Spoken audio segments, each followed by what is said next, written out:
গরমে শরীরকে রিফ্রেশ রাখতে এই শরবত বিষটা একবার বানিয়ে দেখুন।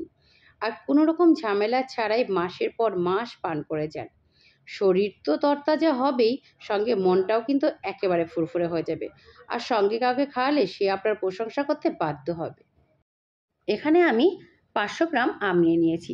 আম চারটে খুব ভালো করে ধুয়ে কুকারে দিয়ে দিলাম জল। ঢাকনা ঢাকা দিয়ে 2 সিটি দিয়ে সিদ্ধ করে নেব। তারপর রেখে দেবো যতক্ষণ না স্টিম আউট হচ্ছে। একদম স্টিম আউট হয়ে গেছিলো। আর দেখুন আমগুলো কিন্তু খুব সুন্দর হয়ে সিদ্ধ হয়ে গেছে। আমগুলো একটা পাত্রে আমি তুলে নিলাম। এবারে আমের খোসা ছাড়িয়ে আমের ভিতরকার পাল্পটা বার করে নিতে হবে। একটা পাত্রে আমের পাল্পটা প্রথমে আমি নিয়ে নিলাম। আর খোসার মধ্যে যেটা থাকছে সেই পাল্পটুকু কিন্তু আমি ভালো মতন করে বার করে নেব, যাতে একটু আমের পাল্প নষ্ট না হয়। আর এইভাবে যদি শরবতটা আপনি বানিয়ে রাখেন 1 মাসেও কিন্তু নষ্ট হবে না, যে কোনো সময় কিন্তু আপনি ব্যবহার করতে পারবেন। সমস্ত পাল্পটা আমি নিয়ে নিয়েছি। এবার একটা মিক্সার জারে পুরো পাল্পটা নিয়ে নিলাম।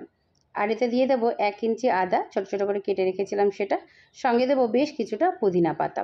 আর এর কারণে এর রিফ্রেশিংটা কিন্তু আরও বেশি ভালো হবে। একদম মিহি করে গ্রাইন্ড করে নিয়েছি। এবার একটা মশলা তৈরি করে নেব। তার জন্যে একটা ফ্রাই প্যানে নিয়ে নিলাম 1 চা চামচ পরিমাণ মিষ্টি জিরা মানে মৌরি, আর 1/2 চামচ নেব জিরা মানে সাদা জিরা, আর কয়েকটা গোলমরিচ। একদম সিম আঁচে এটাকে বেশ কিছুক্ষণ সময় ধরে নেড়েচেড়ে এরকম ভেজে নিতে হবে। তারপর ঠান্ডা হলে গুঁড়ো করে নেব। ওই একই ফ্রাই প্যানে দিয়ে দেব 200 গ্রাম পরিমাণ মিছরি, তবে মিছরির পরিবর্তে আপনি চিনিও ব্যবহার করতে পারেন। আর দেব 100 ml পরিমাণ জল দিয়ে এটাকে যতক্ষণ মিছরিটা না গলে যাচ্ছে ততক্ষণ ফোটাতে হবে। আর এই গরমে চিনির পরিবর্তে মিছরি খাওয়াটাই কিন্তু বেটার। মিছরি আমাদের শরীরকে ঠান্ডা রাখতে সাহায্য করে। মিছরিটা পুরোপুরি গলে গেলে আমের পাল্পটাকে আমি দিয়ে দিলাম। দিয়ে নেড়ে চেড়ে মিছরির রসের সাথে খুব ভালো করে মিশিয়ে নেব। গ্রাইন্ডারে যেটুকু ছিল সেটুকু কিন্তু খুব ভালো করে চেঁচে নিয়ে দিয়ে দিলাম।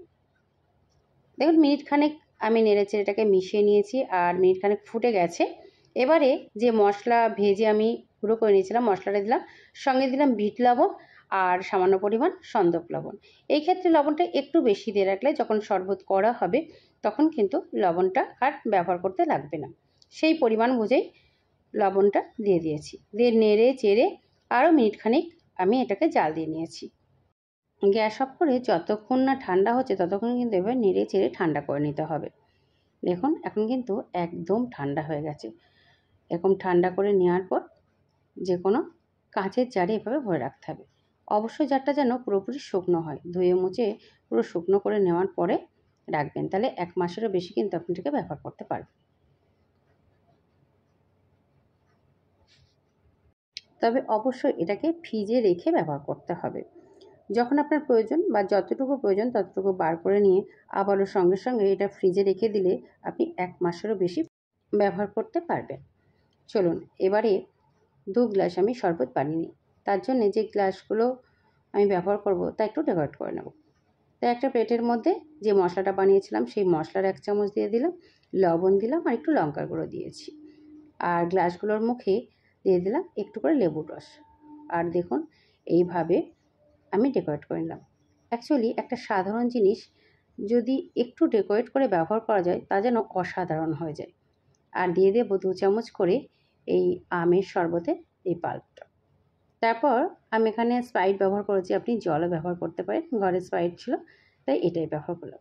আজকের রেসিপিটা আপনার কাছে কেমন লাগলো তা কমেন্ট করে অবশ্যই আমাকে জানাবেন। ভালো লাগলে লাইক করতে ভুলবেন না। ভালো থাকবেন, সুস্থ থাকবেন। আবার কথা হবে অন্য কোনো দিন অন্য কোনো নতুন রেসিপি নিয়ে।